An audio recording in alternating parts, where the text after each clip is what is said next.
Huo, in my opinion, is a must-summon character for new players on Honkai Star Rail, as her kit is insane. As obviously, we know she's a 5-star character of the Path of Abundance with the wind typing, which is going to be pretty cool because, she's the first ever wind typing healer that we have in the game, at least to my knowledge anyway, which is also fantastic. But what makes her, the actual good character is that her skill is going to be the first ever skill to do blast healing. Now, I know we already have Bailu, who, I guess kind of does some form of, AoE healing, but, that's a little bit inconsistent because, she bounces the healing to random allies, making it, very inconsistent and, quite RNG based, which, can kind of ruin, a lot of your runs in some kind of, difficult content stages. So makes it a little bit annoying, and yeah, so which makes it just really good. And then what makes this skill even better is that basically what it's also going to do is going to proc her passive, which basically says whenever she uses her skill, she's going to gain 2 stacks of sacrifice life. Now, basically what sacrifice life does is basically whenever any of your allies take their turn or their action, whatever you want to call it, or if they use their ultimate, they are going to gain HP. Now, this is honestly fantastic because it gives her, some similarities to the likes of Luocha, as, his healing is, very, very good, as, he can heal when it's not his turn. And Huo Huo can do the exact same, which is also probably going to make her absolutely fantastic as a supporting healer, which is going to be even better. And also the fact that this heals allies when they use their ultimate makes it a fantastic set of synergy when using it with her ultimate, as basically what Huo Huo's ultimate does is it regenerates energy for allies and increases their attack, making them do more damage and regularly, and also getting them their ultimates faster, making them do more damage as well. So this ultimate then allowing all of your allies and herself to get ultimates quicker is going to be absolutely fantastic. It's just going to make her so good and make her passive and skill so valuable. And then also, I guess if you were to then run Huo Huo alongside characters like Tingyun, who also generate energy for, certain allies as well, it means they're going to be able to get their ultimates even quicker, allowing for even more consistent healing as well, and also just a load of damage bonuses as well. And then finally, not to mention, if there wasn't enough to do with this character, her technique also helps give you all of your enemies attack reduction as well, which is also going to be pretty good. I believe it's a 25% attack reduction, so which is pretty good to be fair. So whenever you're fighting some bosses or whatever, in Simulated Universe or Memory of Chaos or whatever, that'll be pretty good. So now on to, I guess, the actual reasons why you might want to summon for her, and not just her kit overview, which is fantastic, and just reading that should probably convince you alone if you are a brand new player to this game. But I guess some of the main reasons why, she is, I think, a must summon for new players in this game is that she can both play the role of a support and a healer, as with her ultimate giving energy to all of your allies as well, and also giving them attack increases, and also just having a load of AoE healing as well, makes her very easy to fit into practically any team in the game. And then also thanks to her sacrifice life, it also gives her, some similarities to the likes of Luocha as well, who is so good at sustaining your whole team. So I imagine Huo Huo will also be keeping up with those similarities as well, of being able to, sustain your whole team even when it's not on her own turn. And I also think, I guess another reason why, I think she's a must summon is that a lot of the upcoming characters, unless if you really like these characters, like, Dr. Ratio and Argenty, are all just DPS characters who can also, all just be replaced by pretty much any DPS in the game. So, because any DPS can be used pretty much in anything. So, although there's Storm Disaster is, a bit of a different, story, depending on how far you have progressed through the game. But, I think also, especially, with like the likes of Dr. Ratio, we already have Dan Heng and Barbara Lune, who is also, an imaginary DPS. So, characters like him aren't necessarily needed. But still, if you want those characters, go for them because if you like them. But I don't know, for me personally, these kinds of characters are, very, very replaceable. And then another reason, why I think you should probably summon for Huo Huo if you are a new player in this game is that, she is going to be very, very skill point positive and skill point friendly. As, with her skill, you only have to use it once to proc her sacrifice life, and then all you're then free to do is just use your basic attacks and then get skill points for your team, which, for me makes her, kind of like the Tingyun of healers pretty much. And then also, again, with her being able to heal outside of her own turns, it means that, she's actually really easy to build and, potentially won't require any speed stats or anything like that, which means she can potentially be ran slow,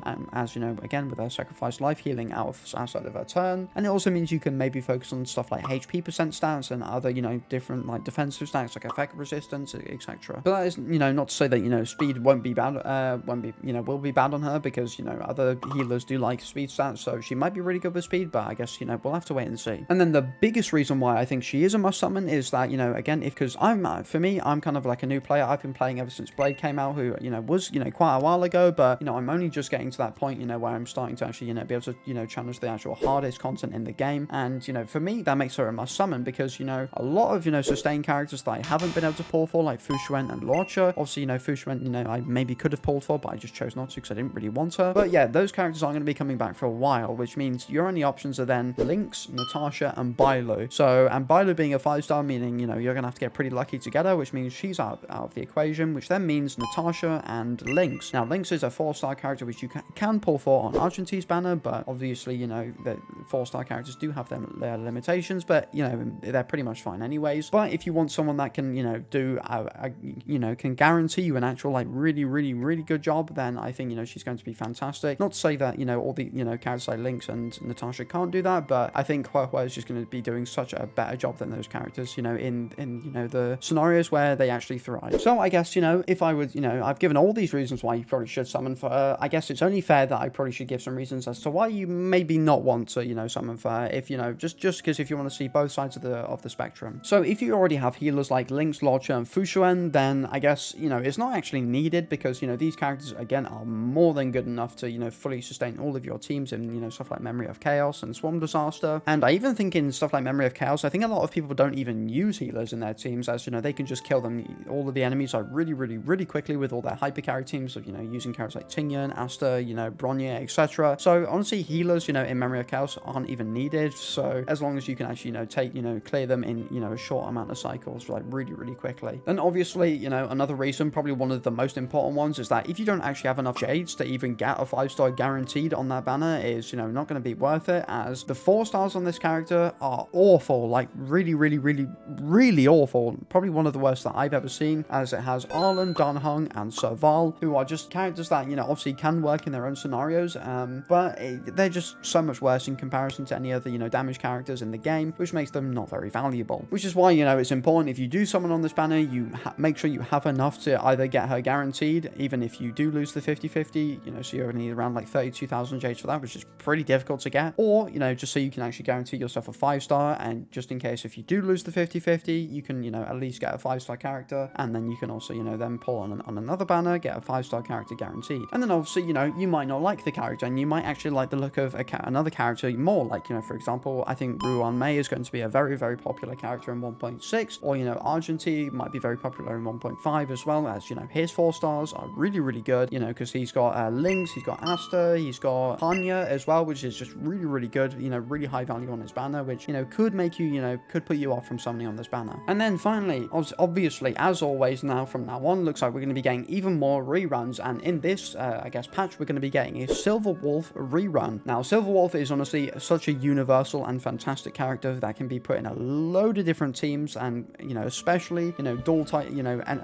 teams that only have, like, you know, 2 elements in them. And then also, like I said before, Argentine and also Silver Wolf's banners are going to have some crazy good 4-stars, like, you know, like I said, 4 of Hanya, Lynx, and Asta, who are all, you know, 3 fantastic 4-star characters that are great to get dupes for. And also, Hanya is going to be a brand new 4-star character who of the Path of the Harmony, and not gonna lie, she looks pretty insane. So there you have it for today's video. That is why I think, in my opinion, you know, Huo Huo is a must-summon character, as honestly, I think she's going to be really insane, and definitely has the potential to be the best sustained character in this game, and it's going to be fantastic for new players. But obviously, you know, if you've already got all of, you know, the sustaining that you need, then you don't even need her. But yeah, let me know in the comments down below if you're going to be summoning for her or not, or, you know, if not, if you're not, who are you going to be summoning for? And don't forget to like and subscribe, and I'll see you in the next video. Peace.